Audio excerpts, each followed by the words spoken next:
Okay, this is a short video on how to bleed brakes when you're by yourself. I read up on this. This is my first attempt, but it seems legit to me because just like air and body mass and puppy dogs that are running in the street, everything succumbs to the forces of gravity, and hydraulic fluid is no exception. So I'm usually by myself, which I find myself in the same condition again, except little Keena's with me today, but she has no capability of pressing on the brake pedal for me while I bleed. So here's the gist. You may or may not know master cylinders push fluid one way, but when you release it, it kind of pulls it in too. So if it's just you and you got your bleeder screw cracked, it's gonna suck in some air. But here we have hoses connected to fluid, and the hose is under fluid right now. The theory here is that when I push air bubbles out, the air bubbles will not get sucked back in, just the fluid. So I've got both wheels like this for the front, and I am now going to attempt to crack the bleeder screws and see what results. So I'm now in the car pumping the brakes, and I'm trying to see if I can see in at least one of these where bubbles are coming out, and it looks like they are. There you go, there's bubbles coming out. Ooh, and some nasty old fluid also. Huh. Interesting stuff we got here. I can only assume the other side's doing the same thing. The other thing you gotta watch for too though is to make sure the level in the master cylinder doesn't get low, because you're just defeating the purpose at that point. And sure enough, it's getting low, so I'm gonna keep adding fluid. Trick here is to keep fluid above those lines, because when you start sucking air, it's over. You might as well start all over again. I'm gonna add a little bit of fluid and continue my pump.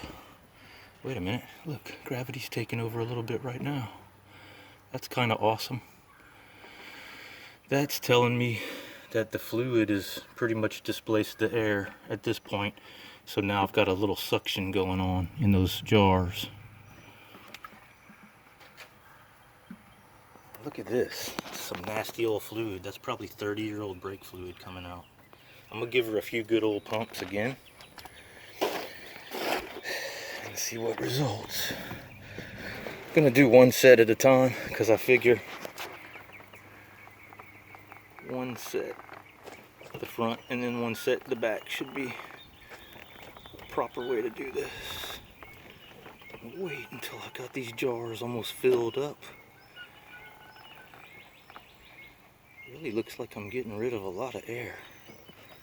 Didn't realize there was so much air in this system. So I'm gonna turn these bleeders off and see if I've got a better. So now I'm gonna tighten my bleeder screws back while Keena watches me. Neighborhood guard dog. Cracking them open, let the air and old fluid out. But turning them back is gonna lock this down, and hopefully all my air is out. You never want to over torque these, because you are all kinds of fucked if you break that off in your caliper. Give her a good snug. Don't ever tighten it so much where you're putting the screws to it, because you're gonna screw her up in short order.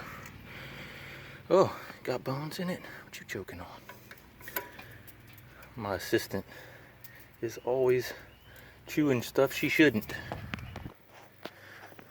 Wow, that's impressive. I've got a lot stronger pedal now, although I'm thinking the rear is going to need the same thing as well. So I'm going to do the same thing in the rear, and it's probably going to take more fluid, because think about it, the air lines go further back.